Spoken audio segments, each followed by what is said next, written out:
Tahu nggak? Dia itu kayaknya anaknya pendiam ya. What? Shh, nggak boleh bilang-bilang ya. Gue baru aja lihat dia tuh marah-marahin orang tadi. Lo marah emang orangnya? Seru banget sih, ya ampun. Hidup lu tuh seru banget ya. Lu bisa ceria di mana aja, nggak pernah sedih pasti ya.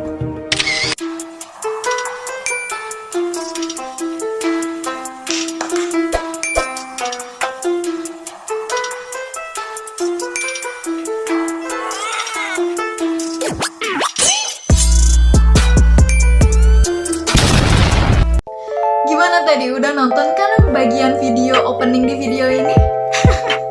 Nah, teman-teman pasti pernah ngerasain juga kan menilai kepribadian diri sendiri. Kalau saya tentu pernah bingung waktu SMA dan pertengahan menuju perkuliahan ketika masih belum tahu bahwa ada tipe-tipe kepribadian ternyata. Dan sempat bingung juga, aku tuh sebetulnya kepribadiannya seperti apa sih gitu kan? Apakah aku itu orangnya pemarah? Apa aku itu orangnya pendiam? Apakah aku itu orangnya seriusan? Seperti itu.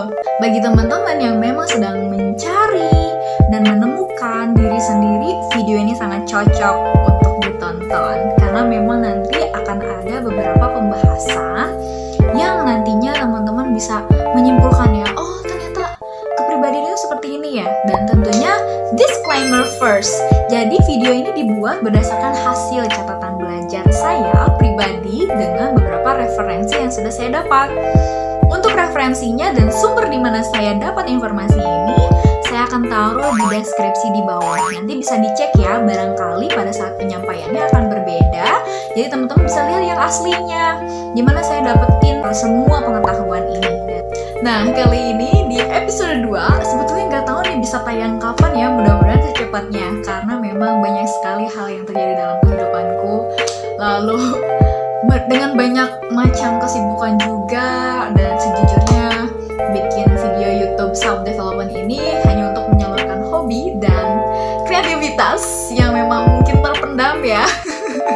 Tadi udah nyobain sedikit acting tuh. Gimana actingnya? Bagus kan?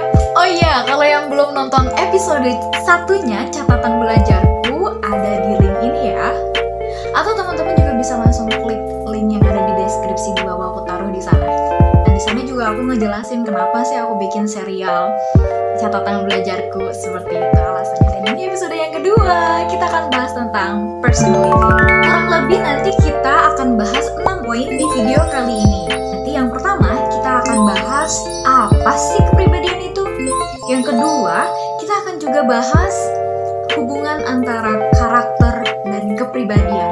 Yang ketiga, nanti kita akan bahas juga apakah kepribadian itu bersifat tetap atau bisa berubah.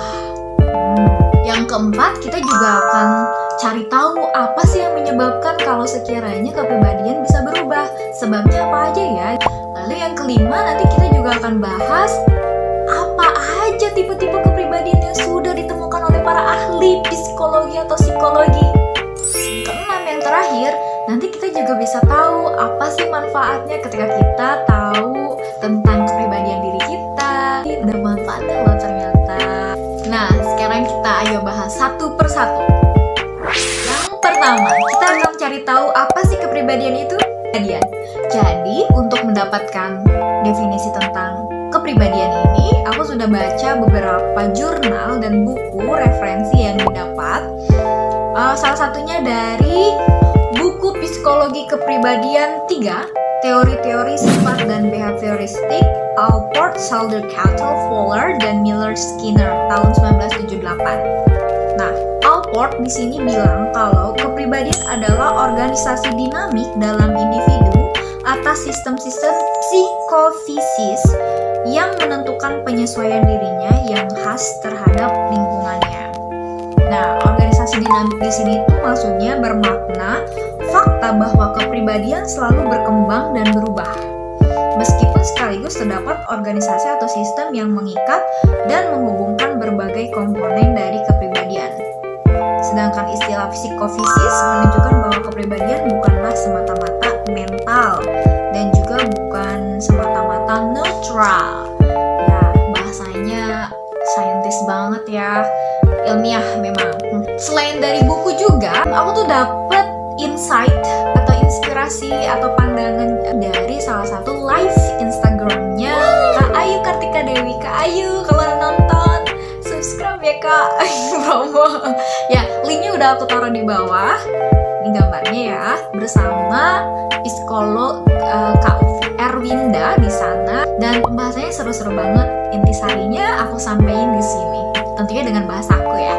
Nah, sedangkan menurut Kak Erwinda, seorang psikolog klinis dari Real Life, kalau kepribadian itu sebetulnya ada kata kuncinya, yaitu organisasi dinamis yang berada dalam diri seseorang, yang nantinya akan menentukan cara berperilaku dan cara berpikir, tentunya dalam merespon satu kejadian seperti itu. Dan itu cara meresponnya dengan cara uniknya sendiri. Nah, karena tadi ada kata kunci dinamisnya ya, organisasi dinamisnya. Jadi dalam kepribadian atau personality ini akan ada penyesuaian cara merespon dengan ciri unik tergantung dengan lingkungannya gitu. Tapi bukan berarti kepribadian kita akan berubah total. Karena di sini pasti nanti pada saat merespon akan ada ciri unik yang dominan di diri kita sebetulnya. Nah, untuk lebih jelasnya kita kasih contoh ya. Ketika ada orang yang sangat aktif banget, dia aktif banget, selalu punya kegiatan outdoor atau di luar ruangan ya. Tapi ketika pandemi, terpaksa harus bekerja di rumah, jadi dia menyesuaikan kegiatan aktivitasnya untuk yang tadinya aktif di luar menjadi aktif di indoor. Misalnya dia jadi lebih sering nulis, tapi tetap aktif kan, lalu sering Zoom meeting di dalam ruangan, seperti itu. Oke, untuk contoh tadi cara perubahan dinamis seseorang dalam merespon sesuatu hal tergantung lingkungannya ya, dan itu masuk juga dalam kepribadian. Untuk lebih jelasnya nanti kita akan bahas tipe-tipe kepribadian. Tapi sekarang kita akan bahas ke yang nomor 2 dulu, yaitu bedanya karakter sama kepribadian. Karakter adalah ciri-ciri dari kepribadian tertentu, karena kepribadian itu ada banyak tipenya. Nah, berarti kita langsung akan bahas ke yang ketiga. Apa aja sih jenis-jenis kepribadian atau tipe-tipe kepribadian yang sudah ditemukan para ahli?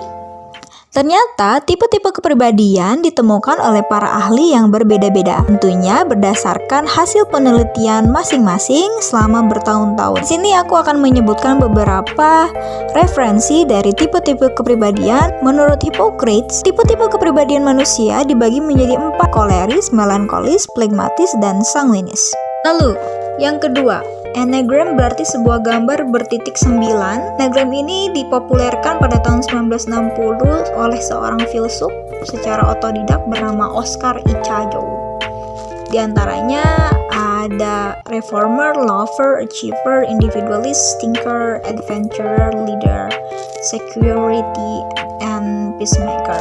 Lalu yang ketiga ada tipe kepribadian yang ditemukan oleh Carl Gustav, psikolog yang berasal dari Swiss. Carl Gustav bilang kalau tipe kepribadian manusia itu tergolong menjadi 3, yakni introvert, extrovert, dan ambivert.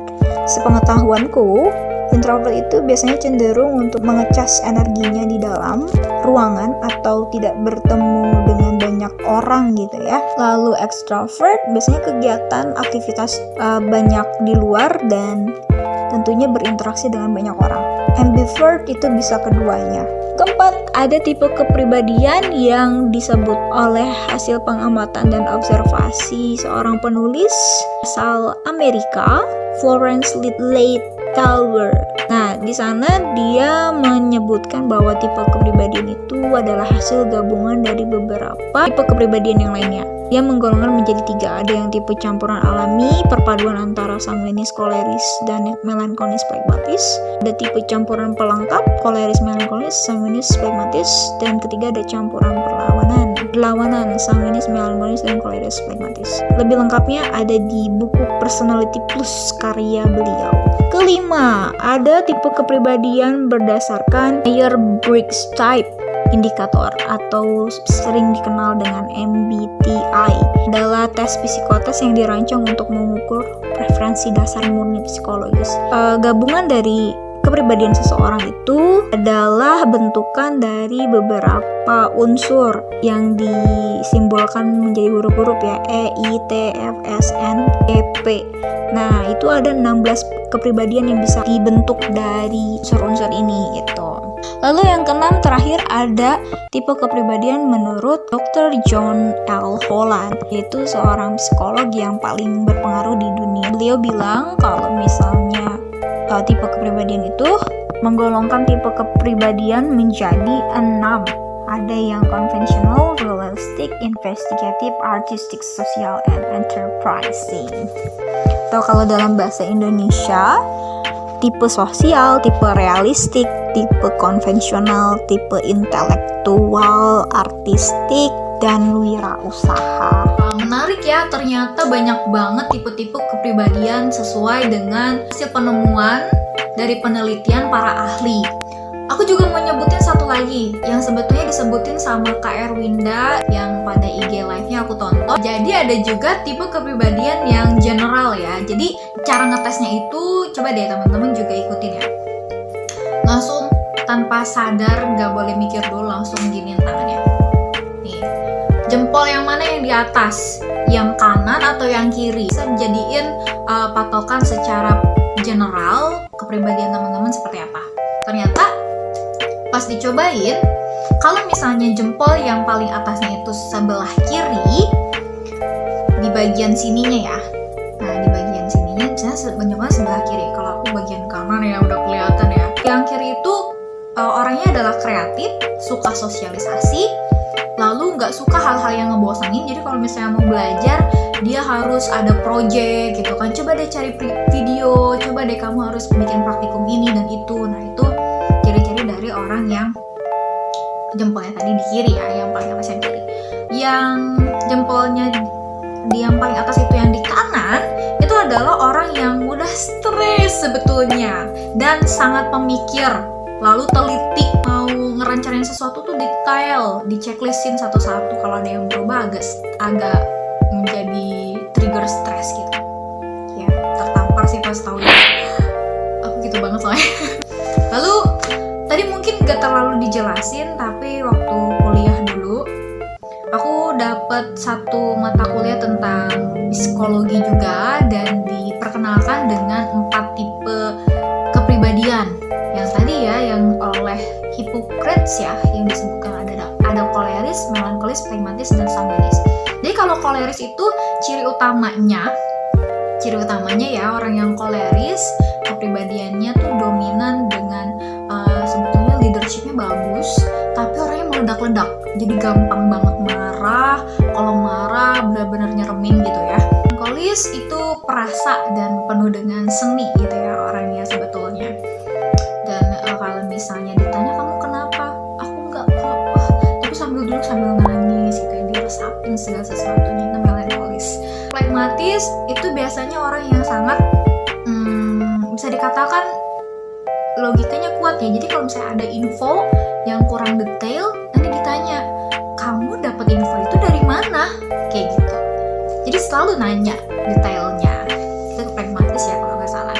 Ada yang sanguinis ya. Kalau sanguinis itu bawaannya ceria terus. Pernah kan punya teman yang kalau datang tuh heboh kayak gitu. Woi, lagi apa woi? Nah, dia kalau nggak ada dia nggak rame. Nah, itu ciri-ciri orang yang sanguinis, yang cerewet gitu, yang ceria terus, ngebanyol terus. Nah, berbicara tentang karakter tadi, ternyata yang aku pelajari, misalnya nih ya, ada satu orang yang tipenya sanguinis, tapi ciri-ciri karakternya itu beda. Walaupun dia seneng terus misalnya gitu ya, tapi ketika ada satu kejadian nih, misal dompetnya hilang, tapi karena tadi kepribadian adalah merupakan organisasi dinamis, jadi gabungan antara ciri-ciri khusus untuk merespon satu kejadian dengan cara yang berbeda. Orang yang sama-sama sanguinis pun ketika misalnya dompetnya hilang, mereka akan meresponnya dengan cara unik dan berbeda. Jadi cara meresponnya berbeda walaupun sama sanguinis. Nah, ketika ada pertanyaan gimana caranya kita mengenali dan menemukan kepribadian diri kita, kembali lagi, sebetulnya kepribadian itu adalah gabungan dari tipe-tipe kepribadian kita yang mana dulu nih, gitu kan ya. Jadi gak mutlak hanya satu orang memiliki satu kepribadian saja. Jadi satu orang itu akan memiliki keempat-empatnya. Kalau kita lihat merujuk ke Hippocrates yang misalnya ada tadi satu orang saya misalnya gitu. Saya juga punya sisi sanguinis, saya juga punya sisi melankolis, saya juga punya sisi flegmatis, dan saya juga punya sisi koleris seperti itu. Nah, keempat-empat ini saya punya, tapi yang dominan yang mana?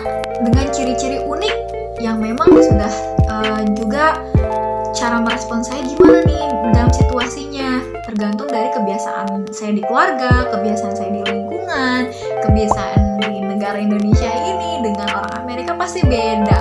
Dan bisa disimpulkan, jadi semua orang bisa lihat hal yang sama dengan cara yang berbeda. Seperti itu.